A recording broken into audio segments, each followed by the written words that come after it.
was a time when convertible supercars were viewed as something of a sacrilege. Today, they're the most desirable body style in the world of exotica. The Lamborghini Aventador Roadster is regarded by many as the most prestigious production car on the market. But does it represent the pinnacle of open-top motoring? Let's find out. From a numbers standpoint, the Aventador LP 700 certainly checks all the boxes. A naturally aspirated 6.5-liter V12 mounted amidships, producing 690 horsepower at over 8,200 RPM, affords a top speed of 217 miles an hour and a 0 to 60 sprint in 3 seconds flat. Routing that power to all four wheels is Lamborghini's 7-speed independent shifting rod gearbox that can click off gear changes in a mere 50 milliseconds. To put that into perspective, it takes approximately 300 milliseconds for the average human to blink their eyes. Yeah, that stat checks out. But because this transmission is of the single clutch variety, acceleration in the automatic mode is about as civilized as a soccer riot. We found that smooth acceleration is indeed achievable in the manual mode by employing some strategically timed lifting and shifting techniques. Lift, shift. Lift, shift. And it's as simple as that. And for those who don't live their life a quarter mile at a time, there are additional means of dialing back the drama in normal driving conditions.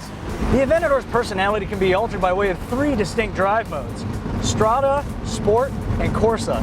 The default Strada mode subdues the exhaust note, relaxes gear changes, and activates fuel-saving features like engine stop-start and cylinder deactivation. Laugh all you want, but the fact that this 700 horsepower V12 supercar averaged over 17 miles a gallon during a road test is nothing short of impressive.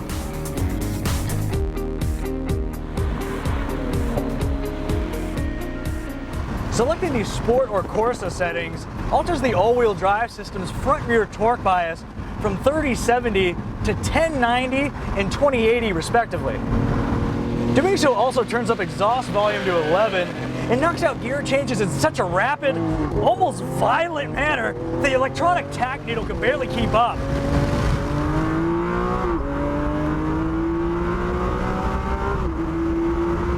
As you might expect, the LP700's push-rod suspension is about as stiff as a railroad trestle. These ride quality woes take a back seat the moment you're subjected to the near telepathic responsiveness of the steering and brakes, not to mention that sound.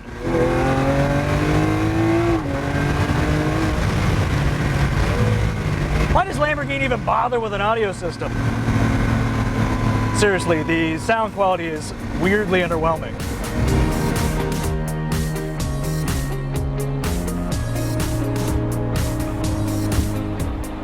But for all its carbon trickery, the Aventador Roadster still feels like a big, heavy car as you inch towards the limit. Nevertheless, the average Aventador owner will never approach these limits on the street or the track, because let's be honest, they won't be taking it there. As we await your hate mail, let's shift the focus inside, where an aviation-inspired cockpit lays home to world-class materials mixed with traditional Audi switchgear and intricate details like beveled side glass and diamond-tufted seating surfaces. This stealth fighter theme also carries through to the Aventador's carbon fiber monocoque and accompanying trim pieces. Speaking of which, the roof is comprised of 2 carbon fiber panels that, when in place, increase structural rigidity by roughly 10%. While the power retractable tops found in Ferrari, McLaren, and Aston Martin convertibles are considerably easier to use, this manual process of removing and replacing the top isn't particularly onerous. After a few practice runs, we were able to detach and stow the roof panels in less than a minute.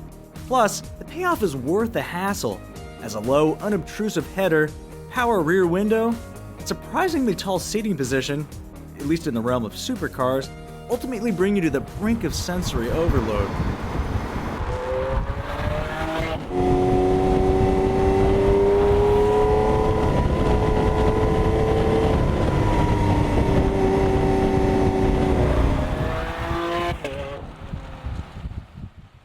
Transitioning back into reality, The Aventador Roadster is among a small group of senior league vehicles whose primary selling point largely boils down to demanding the attention of passersby. Thank you. Which isn't always positive. As more of an accessory than an automobile, you don't so much drive the Aventador as you wear it. That said, supercar fanatics could offer something capable of pumping out nearly identical performance metrics, but in a comparatively understated package. Cars like the Porsche 911 Turbo S and Bentley Continental GT Speed come to mind. Then again, flashy exotics cater to the person who simultaneously cares and doesn't care what other people think. So, what can you expect to pay? Holding down a scant $44,000 premium over its hardtop stablemate, the Aventador Roadster checks in just under $442,000. Interested parties must also factor in a $4,500 gas guzzler tax, $3,500 destination and delivery fee, and a UN-mandated luxury tax. Okay, I made that last one up. But once you begin to tack on options like power-heated front seats, premium exterior colors, carbon fiber interior trim, and a backup camera augmented by parking sensors, expect to pay upwards of $500,000 for a well-equipped Aventador Roadster. And when it comes to maintenance expenses, much like the military mitigates operating cost of its next-generation aircraft, the only fiscally responsible way to enjoy an Aventador might be on a simulator. Because everyone has a varied interpretation of the ultimate open-air experience, no one convertible supercar stands above the rest. At the end of the day, buyers fortunate enough to afford this class of car need but one piece of advice. You follow your heart, and the right car will pick you.